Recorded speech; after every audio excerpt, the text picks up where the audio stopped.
अस्सलाम वालेकुम। चैनल 99 पर प्रोग्राम है हेल्थ इज लाइफ और मैं हूं यासिर अब्बास। जी तो दोस्तों, कैसे हैं आप सब? उम्मीद करता हूं कि जहां कहीं भी होंगे बखैर आफियत होंगे और साथ ही साथ अपनी ज़िंदगी भरपूर अंदाज में गुजार रहे होंगे। नाज़रीन, आज हमने जिस मौजू का इंतखाब किया है वो है इको फ्रेंडली एटमॉस्फेयर। हम अपने माशरे को किस तरह से माहौल दोस्त माशरा बना सकते हैं और इसके साथ साथ आज हम बात करेंगे तामीरात के शोबे के हवाले से भी, यानी कंस्ट्रक्शन लाइफ के बारे में, और इसके साथ साथ जो शोबा तामीरात से वाबस्ता लोग हैं वो किस तरह से ऐसी तामीरात को बना सकते हैं, उन्हें वजूद में ला सकते हैं कि जिसकी वजह से हम एक सोसाइटी भी अगर बनाएं तो उसे माहौल दोस्त बनाएं। जी हाँ नाज़रीन, इन तमाम मौज़ूआत पर गुफ्तगू करने के लिए आज हमने मदू किया है हमारे बहुत ही ख़ास मेहमान तनवीर अहमद शिकरी, एनवायरमेंटलिस्ट। तो आइए दोस्तों इनसे बात करते हैं। अस्सलाम वालेकुम। वालेकुम अस्सलाम। तनवीर साहब, कैसे हैं आप? मैं बिल्कुल ठीक हूँ, आप कैसे हैं? अल्हम्दुलिल्लाह। सबसे पहले तो आपको बहुत बहुत शुक्रिया कि आपने हमारे शो के लिए वक्त निकाला और हमारे प्रोग्राम में तशरीफ़ लाए। अच्छा तनवीर साहब, आपसे ये बात पूछना चाहूँगा कि ख़ास तौर पर अगर हम बात करें माहौलियाती आलूदगी की और उसके साथ साथ अगर बात करें क्लाइमेट चेंज की, तो इस हवाले से आप क्या कहना चाहेंगे? बिस्मिल्लाहिर्रहमानिर्रहीम। सबसे पहले तो यासिर साहब आपका बहुत शुक्रिया, आपके चैनल का शुक्रिया कि आपने एक इंतहाई अहम मौजू पर टॉपिक पर बात करने के लिए आज मुझे मदऊ किया, दावत दी और मौका दिया। यकीन जानिए ये हमारे सोसाइटी का एक ऐसा इम्पोर्टेंट, एक अहमियत के हामिल टॉपिक है जिस पे बहुत ज़्यादा आज की दुनिया में बात करने की ज़रूरत है, लेकिन बदकिस्मती के लिए हमारे यहाँ इस टॉपिक को बहुत ज़्यादा इग्नोर किया जाता है। इस पर इतनी ज़्यादा बात नहीं होती, चाहे वो मीडिया हो, चाहे वो हमारे दूसरे सोशल मीडिया सर्कल्स हों या पब्लिकली हों। हमारे पास ऐसे प्लेटफॉर्म्स नहीं हैं जिन पे जाके हम इस इम्पोर्टेंट एक्टिविटी पे या इस इम्पोर्टेंट टॉपिक पे बात कर सकें। रही बात आपके सवाल के हवाले से माहौलियाती आलूदगी या फिर माहौलियाती तब्दीलियाँ, क्लाइमेट चेंज जो कि आज की दुनिया फेस कर रही है। बिल्कुल ये एक मुसल्लमा हकीकत है कि आज की दुनिया बहुत ज़्यादा माहौलियाती तब्दीलियों और माहौलियाती आलूदगी का शिकार है। अच्छा जी, सबसे पहले हमें इस चीज़ को समझने की ज़रूरत है कि माहौलियाती आलूदगी है क्या, या आलूदगी की क्या डेफिनेशन है, क्या तारीफ है। तो मैं कोशिश करूँगा बिल्कुल सलीस अल्फाज में और आसान लहजे में लोगों तक अपना मैसेज कन्वे करने की कोशिश करूँ, क्योंकि जाहिर सी बात है हमारी जो पब्लिक जो हमें सुन रही है उनके लिए ये चीज़ काफ़ी कारगर रहेगी। आलूदगी का मतलब या तारीफ हम कुछ इस तरह से कर सकते हैं कि कुदरती माहौल के अंदर, नेचुरल इन्वायरमेंट के अंदर किसी भी कंटेमिनेंट का ऐड होना, कोई भी ऐसा एजेंट जो कि कुदरती माहौल में दाखिल होने के बाद उस कुदरती माहौल के क्वालिटी को ख़राब कर दें या उस कुदरती माहौल पर उस एजेंट के एडवर्स इम्पेक्ट्स हों। तो ऐसे सूरत हाल को, ऐसे प्रोसेस को हम आलूदगी या पोल्यूशन का नाम देते हैं। बिल्कुल इसी तरह से माहौलियाती आलूदगी के फिर बहुत सारे टाइप्स हैं। वाटर पोल्यूशन है, अच्छा जी, एयर पोल्यूशन है, बिल्कुल इसी तरह से लैंड पोल्यूशन है, ठीक है जी। और जो माहौलियाती आलूदगियों के हवाले से बात करें तो जो मेजर चैलेंजेस जिनका आज की दुनिया को सामना है उनमें ग्लोबल वार्मिंग है। अगर ग्लोबल लेवल पर या ग्लोबल स्केल पर हम बात करें तो ग्लोबल वार्मिंग बिल्कुल इसी से जुड़ी हुई चीज़ है। क्लाइमेट चेंज, डिफॉरेस्टेशन है, ठीक है जी, सॉलिड वेस्ट मैनेजमेंट, स्पेशली अगर हम शहर कराची के हवाले से बात करें। So these are different sorts and types of pollution जिनका आज की दुनिया को सामना है। माहौलियाती आलूदगी या माहौलियाती जो चैलेंजेस हैं या माहौलियाती जो तब्दीलियां हैं, क्लाइमेट चेंज हैं, स्पेशली अगर मैं क्लाइमेट चेंज के हवाले से बात करूं, यूँ तो पूरी दुनिया क्लाइमेट चेंज के जो इम्पेक्ट्स हैं उसको फील कर रही है। दुनिया का हर खित्ता, हर इलाका क्लाइमेट चेंज की वजह से क्लाइमेट चेंज के जो मुज़िर असरात हैं उसको हम दुनिया के हर इलाके में, हर खित्ते में ऑब्जर्व कर सकते हैं। स्पेसिफिकली अगर हम बात करें पाकिस्तान के हवाले से, तो पाकिस्तान भी एक ऐसा मुल्क है जो कि क्लाइमेटिक चेंजेस के जो एडवर्स इम्पेक्ट्स हैं उनकी वजह से बहुत ज़्यादा हिट हुआ है। अच्छा जी, यहाँ पर एक इंटरेस्टिंग बात यह है कि पाकिस्तान दुनिया के ऐसे ममालिक में शुमार होता है जिसका ग्लोबल वार्मिंग के अंदर कंट्रीब्यूशन बहुत ज़्यादा कम है, या जो ग्रीन हाउस गैसेस हैं, GHGs जिनको हम कहते हैं, जिनकी वजह से बेसिकली ग्लोबल वार्मिंग कॉज होती है, इस चीज़ के अंदर पाकिस्तान का जो कंट्रीब्यूशन है वो बहुत ज़्यादा कम है। लेकिन हमारी बदकिस्मती ये है कि एज कंट्रीब्यूटर बात करें तो पाकिस्तान का बहुत छोटा सा हिस्सा है। हमारा इतना ज़्यादा पोल्यूशन के अंदर या स्पेशली ग्रीन हाउस गैसेस के इमिशंस के हवाले से पाकिस्तान का इतना ज़्यादा कंट्रीब्यूशन नहीं है। इट्स ऑलमोस्ट अबाउट 1%, ठीक है जी। लेकिन अगर हम एडवर्स इम्पैक्ट्स के हवाले से बात करें क्लाइमेटिक चेंजेस के, तो पाकिस्तान दुनिया के उन ममालिक में शुमार होता है जहां पर क्लाइमेट चेंज के जो एडवर्स इम्पैक्ट्स हैं वो बहुत ज़्यादा हमें देखने को मिलते हैं। अब क्लाइमेट चेंज के इम्पैक्ट्स, फॉर एग्जांपल क्या क्या इम्पैक्ट्स हम पाकिस्तान के अंदर ऑब्जर्व करते हैं। एक्सट्रीम वेदर कंडीशंस, जैसे मैं और आप कराची शहर के अंदर रहते हैं तो पिछले कई सालों से जो हमारे कराची शहर का जो वेदर का जो पैटर्न चल रहा है, इतनी एक्सट्रीम टाइप की गर्मियां होती हैं, हीट स्ट्रोक, हीट स्ट्रेस के मामला आ रहे हैं। सो ये एक तरह से क्लाइमेट चेंज के इम्पैक्ट्स में से हैं, ठीक है जी। बिल्कुल इसी तरह से सी लेवल का राइज होना, स्पेशली अगेन हम कराची के हवाले से बात करें, Karachi city basically it's lying on the coastal line, coast पर मौजूद हैं।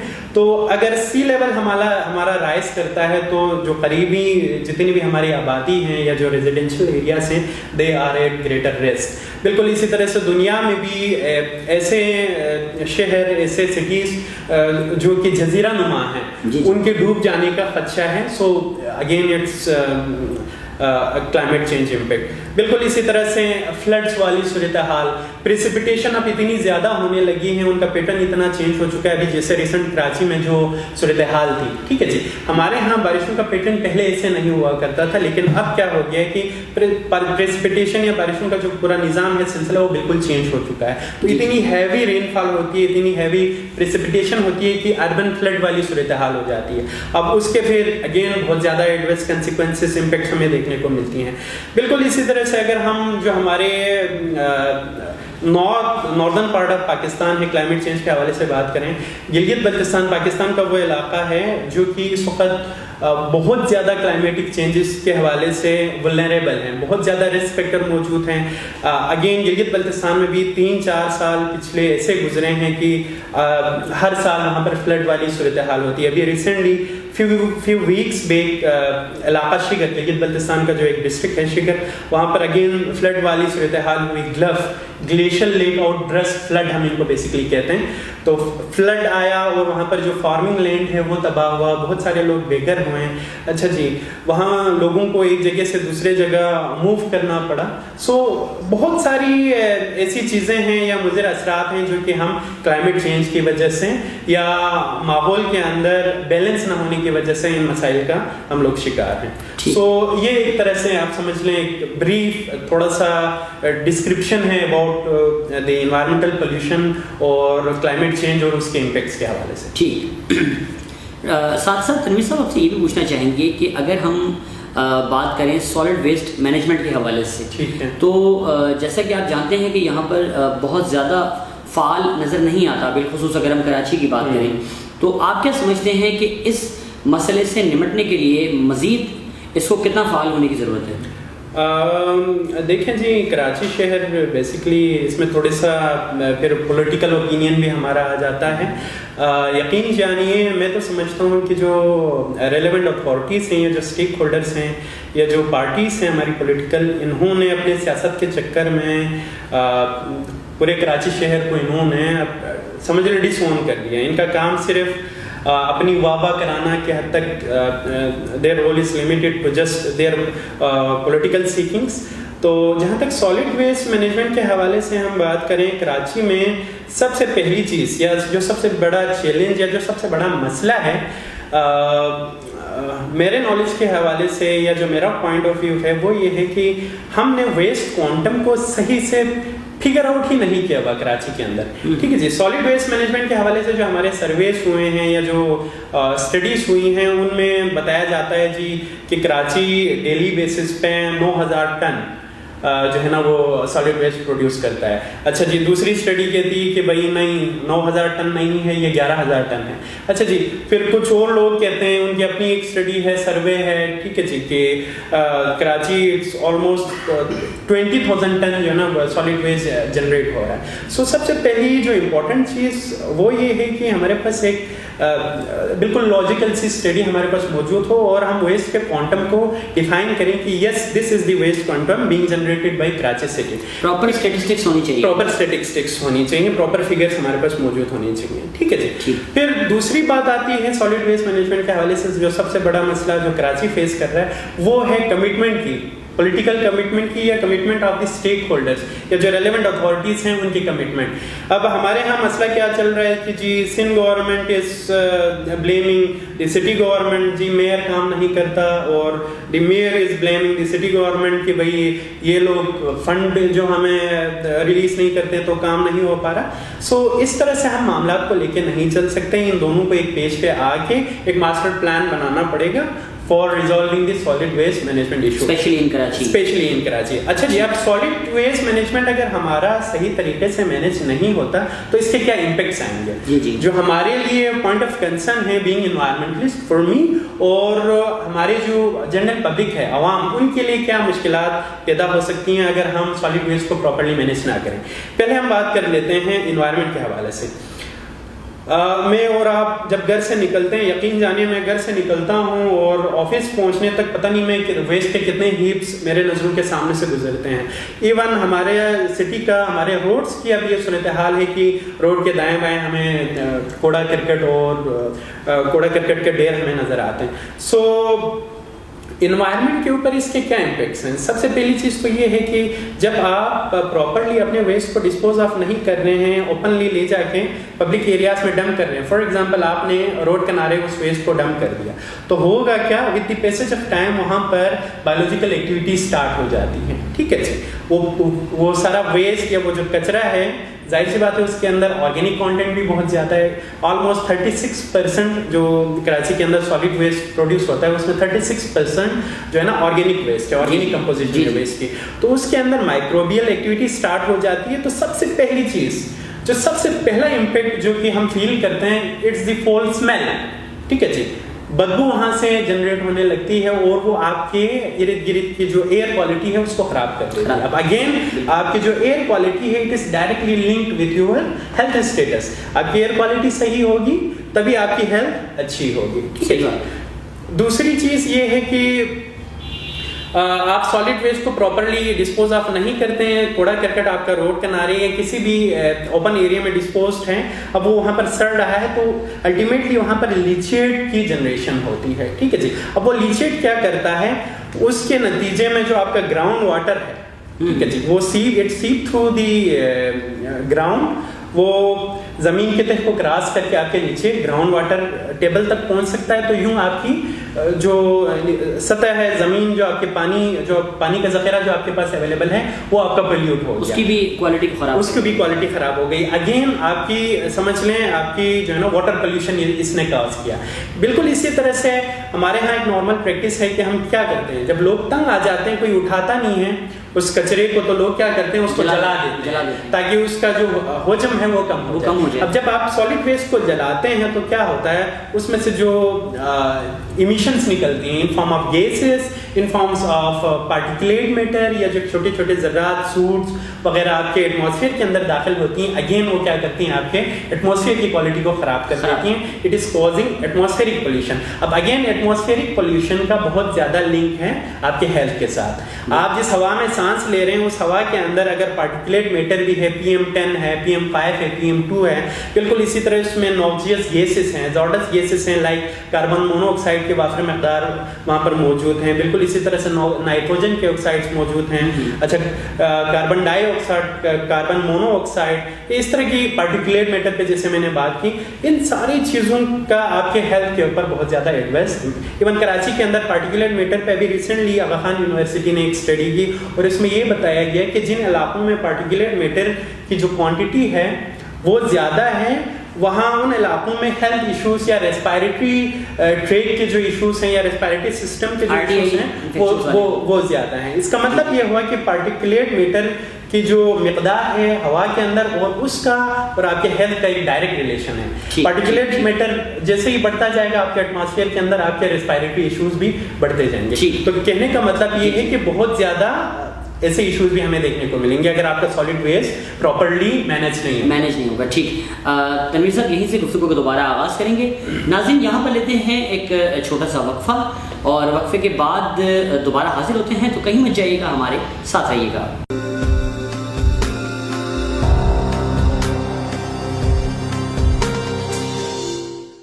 अम्मार आइकॉन टावर 4K चौरंगी और नॉर्थ कराची अल्लाह वाली चौरंगी के संगम पर गुलशन कनीस फातिमा सोसाइटी में 300 फुट चौड़े मेन रोड से मुत्तसिल बाएतमाद व बावकार अम्मार डेवलपर्स एंड बिल्डर्स पेश करते हैं अम्मार आइकॉन टावर SPCA से मंजूर शुदा 2, 4 और 5 कमरों के बेमिसाल लग्जरी अपार्टमेंट्स 300 फुट चौड़े मेन रोड पर आलमी मयार की तर्ज रिहाइश, शानदार सहूलियात और आसाइशात के साथ खुशहाल मुस्तकबिल की तामीर, शहर के दरमियान लाजवाब लोकेशन, रिहायशी commercial project Ammar icon tower, गुलजान आबादी के दरमियान पुरसुकून व बाइत्मीनान रिहाइश, ग्रीन बस स्टैंड प्रोजेक्ट के चंद कदम के फासले पर आपके देरीना तस्वुर से अपने घर की हकीकी तस्वीर तक जदीद व कुशादा अपार्टमेंट्स अम्मार आइकॉन टावर, जिंदगी का सफर और भी खुशगवार, कुशादा बेडरूम्स, वसी टीवी लाउंज,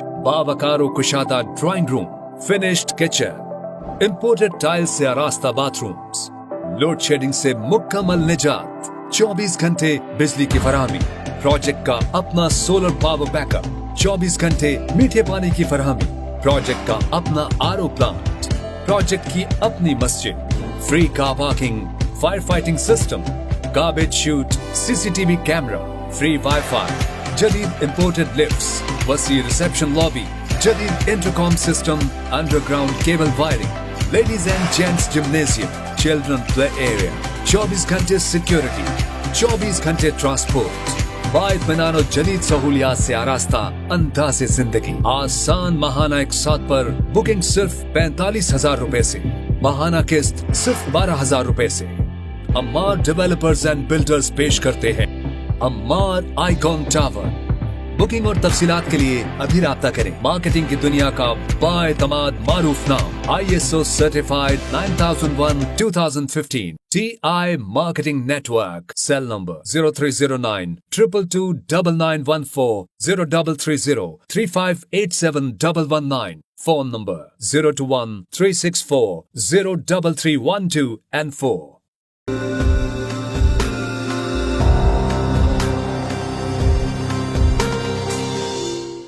वेलकम बैक। नाज़रीन, तनवीर अहमद शिगरी इस वक्त हमारे साथ मौजूद हैं, एक्सपर्ट एनवायरमेंटलिस्ट, और गुफ्तगू का सिलसिला इनसे जारी है। और आइए दोस्तों दोबारा बातचीत का आगाज़ करते हैं। अच्छा तनवीर, आपसे ये भी पूछना चाहेंगे कि जैसा कि यानी कि TI ग्रुप ऑफ कंपनीज जो है उनका एक शोबा जाहिर सी बात है कि TI मार्केटिंग के हवाले से भी है, और एक इंतहाई शानदार प्रोजेक्ट जिसका नाम है अम्मार आइकॉन टावर, कि जिसकी तफसीर आपने देखी भी और सुनी भी, और काफ़ी मशहूर जो है वो इस प्रोजेक्ट है, और जिसमें बहुत सारी सहूलियात दी गई हैं, और ख़ास तौर पर इको फ्रेंडली होम्स के हवाले से अगर बात की जाए तो उस पॉलिसी को भी बहुत ज़्यादा फॉलो किया गया है। लेकिन जाहिर सी बात है कि बीइंग एनवायरमेंटलिस्ट आप बेहतर तरीके से बता सकेंगे हमारे नाज़रीन को भी, और वो अफराद के जो इंटरेस्टेड हैं अम्मार आइकॉन टावर के हवाले से, उन्हें भी मैं चाहूँगा कि आप एक ख़ास पैगाम दीजिए। तो आप क्या समझते हैं कि आपने इस प्रोजेक्ट में जो जो चीज़ें देखी हैं, तो इको फ्रेंडली होम्स के हवाले से अम्मार आइकॉन टावर जिससे कहते हैं कि कितना मस्बत एक तर्ज रिहाइश साबित हो सकता है? यासिर साहब, इस हवाले से भी सबसे पहले तो मैं आप लोगों को क्रेडिट देना चाहूँगा। अम्मारा आइकॉन टावर जो आप लोगों का प्रोजेक्ट है, मेरे ख्याल में पाकिस्तान के गिने चुने प्रोजेक्ट्स में से होंगे जो कि इन्वायरमेंटल एस्पेक्ट्स को भी कंसीडर करके बनाया गया है। जी जी, ठीक है जी। आज की दुनिया वैसे भी अब चूँकि इन्वायरमेंटल चैलेंजेस और इश्यूज इतने फेस कर रही है कि अब दुनिया हर हवाले से इन्वायरमेंटल कंजर्वेशन को अब फोकस कर रही है, और बिल्कुल इसी तरह से इसी सिलसिले की एक कड़ी है कि अब दुनिया के अंदर इको फ्रेंडली होम्स का कॉन्सेप्ट आ चुका है। मतलब ऐसे घर, ऐसे प्रोजेक्ट्स जो कि इन्वायरमेंट पे जिनका कोई मुज़िर असर ना हो, कोई एडवर्स इम्पैक्ट्स ना हो हवा के ऊपर।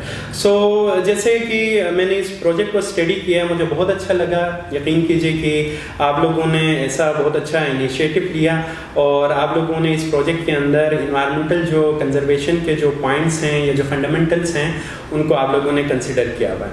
सो हम बात करते हैं इको फ्रेंडली होम्स के हवाले से, क्या बेसिक्स होनी चाहिए और क्या अच्छी चीज़ें मैंने इस प्रोजेक्ट के अंदर मैंने आइडेंटिफाई की हैं या मेरी नज़रों से गुजरी हैं। ठीक है जी। सो सबसे बड़ा जो मसला है घरों के अंदर, या जिस चीज़ को हम इन्वायरमेंट से जोड़ सकते हैं, इन्वायरमेंटल कंजर्वेशन के हवाले से, so the first thing is the conservation of energy या एनर्जी मैनेजमेंट। जाहिर सी बात है, एक बहुत बड़ा प्रोजेक्ट है, उसमें बहुत सारे फ्लोर्स हैं, बहुत सारे लोग रिहाइश पजीर हैं, तो इलेक्ट्रिकल अप्लायंसेस का बहुत ज़्यादा इस्तेमाल है। ठीक है जी। जब मैंने वहाँ का विज़िट किया, या जो मैंने इनकी सारे डिज़ाइन के हवाले से जो इनकी डिटेल्स हैं, या इस प्रोजेक्ट के हवाले से मेरी इनके साथ डिस्कशन हुई, या मैंने इस प्रोजेक्ट को गो थ्रू किया, सो बहुत सारी ऐसी चीज़ें थी which are really environment friendly. So यकीनन ये खुशाइन बात है, और यहाँ से दूसरे जो हमारे बिल्डर्स हैं मुल्क के, कॉन्ट्रैक्टर्स हैं, उनको भी सीखना चाहिए, तो हम इस प्रोजेक्ट को इस रोल मॉडल ले सकते हैं। सो हम बात कर रहे हैं कि इको फ्रेंडली प्रोजेक्ट्स या इको फ्रेंडली होम्स हम किस तरह से बना सकते हैं। सो हमारा आइकॉन टावर के अंदर जो बुनियादी या जो फंडामेंटल इको फ्रेंडली जो फीचर्स हैं जो मैंने आइडेंटिफाई किए हैं, सबसे पहली चीज़ जो मुझे अच्छी लगी हमारा आइकॉन टावर के अंदर, वो है इनका एनर्जी मैनेजमेंट के हवाले से इनकी प्लानिंग। एनर्जी मैनेजमेंट या एनर्जी कंजर्वेशन या कंजर्वेशन ऑफ फ्यूल्स, जो कि एनर्जी प्रोडक्शन के हवाले से जिनका इस्तेमाल होता है, आज की दुनिया का एक बहुत बड़ा माहौलियाती चैलेंज है जो कि हम लोग फेस कर रहे हैं। सो अम्मार आइकॉन टावर के अंदर इन्होंने क्या किया हुआ है कि इन्होंने ऐसे इलेक्ट्रिकल अप्लायंसेस को ज़्यादा प्रमोट करने की कोशिश की है, या इनकी कनेक्शंस इस तरह से इन्होंने बनाई हुई हैं, या इवन इनकी जो लाइटिंग्स हैं, बल्ब्स वगैरह का जो इस्तेमाल है, जैसे नॉर्मल ट्यूबलाइट लाइट की जगह पे इन्होंने LEDs वगैरह का इंतज़ाम किया हुआ है इनके डिज़ाइन के अंदर। सो ये ऐसे इंटरवेंशंस हैं जिनके थ्रू हम एनर्जी कंजर्वेशन को बहुत ज़्यादा प्रमोट कर सकते हैं, और इससे अच्छे खासे अमाउंट में हम एनर्जी कंजर्वेशन कर सकते हैं। सो इसका माहौल के ऊपर बहुत ज़्यादा एक पॉजिटिव इम्पेक्ट आएगा। बिल्कुल इसी तरह से मैंने हमारा आइकॉन टावर जो प्रोजेक्ट है, इसके जो सेवरेज लाइंस या यूटिलिटीज़ का जो इनका सारा निज़ाम है, अगेन जिसमें पानी का निज़ाम है, सेवरेज लाइंस का, प्लम्बिंग्स का जो इनका निज़ाम है, वो मैंने गो थ्रू किया है। So that is really good in the sense कि जैसे कराची के अंदर फ्लड वाली सूरत हाल लास्ट बारिशों में हुई थी, अगर ऐसी सूरत हाल होती भी है तो इन्होंने इस तरह से इस पूरे प्रोजेक्ट को मॉडिफाई किया हुआ है, बनाया हुआ है कि आपका जो सेवरेज लाइन का पानी है वो किसी भी तरीके से आपके ग्राउंड वाटर टेबल तक वो नहीं पहुंच पाएगा, या वो सेवरेज का जो पानी है वो आपके ग्राउंड वाटर टेबल को आलूदा नहीं करेगा। सो ये भी एक बहुत बड़ा एक इंटरवेंशन है, और इसका भी जाहिर सी बात है इन्वायरमेंट के ऊपर बहुत मुस्बित असरात आएंगे। बिल्कुल इसी तरह से वेस्ट मैनेजमेंट के हवाले से इन्होंने वेस्ट सेग्रीगेशन के हवाले से पूरा एक निज़ाम बनाया हुआ है। बिल्कुल इसी तरह से इनके जो रूम्स हैं इस प्रोजेक्ट के, वो बहुत ज़्यादा हवादार हैं, एयर फ्लो इन रूम्स के अंदर बहुत अच्छा है, वेंटिलेशन इनका बहुत अच्छे से बना हुआ है। इसका फ़ायदा ये होगा कि जो इंडोर क्वालिटी है इस पूरे प्रोजेक्ट की, वो बहुत ज़्यादा अच्छी होगी, और जाहिर सी बात है इंडोर क्वालिटी अगर अच्छी होगी, एयर क्वालिटी अच्छी होगी, तो वहाँ पर हेल्थ के इश्यूज़ हमें देखने को नहीं मिलेंगे, और वहाँ का माहौल बहुत ज़्यादा फिजिबल रहेगा वहाँ के जो रेजिडेंट्स हैं उनके लिए। बिल्कुल इसी तरह से मेरी इन सारे मामलात के साथ, इन सारे इंटरवेंशंस के साथ मेरी तरफ से एक सजेशन के तौर पर भी मैं ये पॉइंट डिस्कस करना चाहूँगा, क्योंकि बारिशों का पैटर्न बहुत ज़्यादा चेंज हो चुका है, हैवी प्रेसिपिटेशन होती है कराची के अंदर, तो हम इस प्रोजेक्ट के अंदर ये मैं जस्ट एक सजेशन के तौर पर डिस्कस कर रहा हूँ कि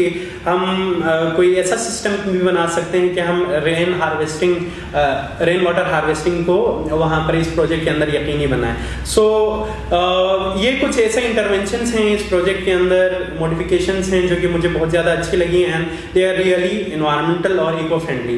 बिल्कुल इसी तरह से इस प्रोजेक्ट के अहाते में या आस पास इन्होंने प्लांटेशन वगैरह का, गार्डनिंग का बहुत अच्छा निज़ाम किया हुआ है, बनाया हुआ है। और अब अगेन इसका पॉजिटिव इम्पेक्ट आएगा इस पूरे रेजिडेंशियल एरिया के एयर क्वालिटी के ऊपर। एयर क्वालिटी अच्छी होगी, एयर हवा जो आप सांस ले रहे हैं जिस हवा में वो साफ़ सुथरी होगी, तो जाहिर सी बात है हेल्थ कॉम्प्लिकेशंस वगैरह हमें देखने को नहीं मिलेंगी। सो इन्वायरमेंटल कंजर्वेशन के हवाले से अगर हम बात करें तो यकीन जानिए अम्मार आइकॉन टावर ने बहुत बड़ा और बहुत अच्छा काम किया है, और मैं बीइंग इन्वायरमेंटलिस्ट इस चीज़ को बहुत ज़्यादा अप्रिशिएट करता हूँ। ठीक, और तनवीर इस हवाले से ये भी बताइएगा जो सोलर सिस्टम की बात की गई इसमें, बिल्कुल ये प्रोजेक्ट का जी इसमें एक बहुत इम्पोर्टेंट फीचर इन्वायरमेंटल कंजर्वेशन के हवाले से जो एक और इम्पोर्टेंट चीज़ है वो है यहाँ पर इनका पूरा अपना सोलर सिस्टम, सोलर पैनल्स का अपना इनका सिस्टम इन्होंने बनाया हुआ है। अब एनर्जी मैनेजमेंट के अंदर अगेन इस वक्त हमारी जो पूरी दुनिया है या हम लोग क्या कर रहे हैं, we are using non renewable energy resources या फ्यूल्स का जो हम इस्तेमाल कर रहे हैं, जैसे मीथेन है, ठीक है जी, या जो कंबस्टेबल फ्यूल्स हैं, पेट्रोल है, केरोसिन ऑयल है, ये ऐसे फ्यूल्स हैं जो कि जिनको अगर हम कंट्रोल्ड फॉर्म में इस्तेमाल नहीं करेंगे तो इन द लॉन्ग टर्म ये रिसोर्सेज हमारे आने वाली नस्लों के लिए अवेलेबल नहीं होंगी। या इनडायरेक्टली हम ये कह सकते हैं कि अगर इन फ्यूल्स का इस्तेमाल अगर हम कंट्रोल्ड फॉर्म में, सस्टेनेबल फॉर्म में नहीं करेंगे तो हम सस्टेनेबल डेवलपमेंट को इंश्योर नहीं कर सकते। लेकिन यहाँ पर जो अच्छी चीज़ मुझे देखने को मिली वो है use of renewable energy resources, जैसे कि इन्होंने यहाँ सोलर पैनल्स इंस्टॉल किए हुए हैं। तो इसका फ़ायदा ये होगा, सोलर जो एनर्जी है वो बेसिकली है रिन्यूएबल फॉर्म ऑफ एनर्जी, ठीक है जी। सो बहुत सारे ऐसे फीचर्स हैं इस प्रोजेक्ट के अंदर, they are environmental friendly, eco friendly. So मैं तो यही कहूँगा कि जितने भी लोग इस सेशन को देख रहे हैं वो एक दफ़ा ज़रूर इस प्रोजेक्ट को विज़िट करें, जाएं, देखें, ताकि आपको इन खसूसियात के हवाले से आगाही मिले, ताकि आप एक अच्छे और साफ़ सुथरे माहौल के अंदर ज़िंदगी गुजार सकें। बिल्कुल बिल्कुल। साथ साथ मैं तनवीर साहब चाहूँगा कि एक आखिरी पैगाम जो आप हमारे नाज़रीन को भी देना चाहें। नाजरीन के हवाले से या नाजरीन के लिए मेरा पैगाम या मेरा मैसेज यही है कि मैंने इस तरह का प्रोजेक्ट अभी तक के अपने लाइफ में जो कि इन्वायरमेंटली फ्रेंडली है, इको फ्रेंडली है, मेरे नज़रों के सामने से नहीं गुजरा। इट्स द फर्स्ट प्रोजेक्ट जिसके अंदर इन्वायरमेंटल इश्यूज, इन्वायरमेंटल कंजर्वेशन को इतना ज़्यादा कंसिडर किया गया है। सो मेरी रिक्वेस्ट तमाम नाजरीन से, देखने वालों से, सामीन से यही होगी कि एक दफ़ा इस प्रोजेक्ट को ज़रूर विज़िट करें, इसके फीचर्स, कैरेक्टरिस्टिक्स को देखें। मेरी तरफ से तो ये श्योरिटी है कि आपको ये प्रोजेक्ट बहुत अच्छा लगेगा in terms of your residential requirements and in terms of environmental conservation। दूसरा मैसेज मैं ये देना चाहूँगा कि हमारे यहाँ being a nation min हैसुल कौम, हमारे यहाँ एक अलमिया ये है कि हम इन्वायरमेंट को फॉर ग्रांटेड लेते हैं। तो इन्वायरमेंट को फॉर ग्रांटेड नहीं लें, environmental conservation is a shared responsibility. तो आगे बढ़ें और इन्वायरमेंटल कंजर्वेशन में जिस तरह से अम्मार आइकॉन टावर अपना रोल प्ले कर रहा है, अपना कंट्रीब्यूशन डाल रहा है, बिल्कुल इसी तरह से आप भी इंडिविजुअल लेवल पर, अपने घर के लेवल पर इन्वायरमेंटल कंजर्वेशन में अपना रोल ज़रूर प्ले करें। ठीक है, that's the message from my side. Tanveer Shakeel साहब, आपका बहुत बहुत शुक्रिया कि आपने अपने मसरूफियत में से वक्त निकाला और हमारे शो में तशरीफ लाए। Thank you so very much. Thank you so much. जी हाँ नाज़रीन, ये थे तनवीर अहमद शिगरी, एनवायरमेंटलिस्ट। आपको हमारा प्रोग्राम कैसा लगा अपनी राय का इजहार ज़रूर कीजिएगा, और साथ ही साथ मैं भी आपसे रिक्वेस्ट करना चाहूँगा कि इस इको फ्रेंडली होम्स के प्रोजेक्ट अम्मार आइकॉन टावर को ज़रूर विज़िट कीजिए, और साथ ही साथ TI मार्केटिंग के जो ऑफिसेज हैं वहाँ पर ज़रूर विज़िट कीजिए, ताकि आपको मज़ीद बेहतर जो है वो मालूमात मिल सके। उम्मीद करता हूँ कि आपको आज का हमारा प्रोग्राम बहुत पसंद आया होगा। अपनी राय का इजहार ज़रूर कीजिएगा, और साथ ही साथ एक अपील कि अगर अभी तक आपने हमारा चैनल सब्सक्राइब नहीं किया तो उसे ज़रूर सब्सक्राइब कीजिए, और साथ ही साथ बेल आइकन को लाजमी दबाइए ताकि हमारा हर नया नोटिफिकेशन आप तक बर वक्त पहुँच सके। अपने मेज़बान यासिर अब्बास को दीजिए इजाज़त। अल्लाह हाफ़िज़।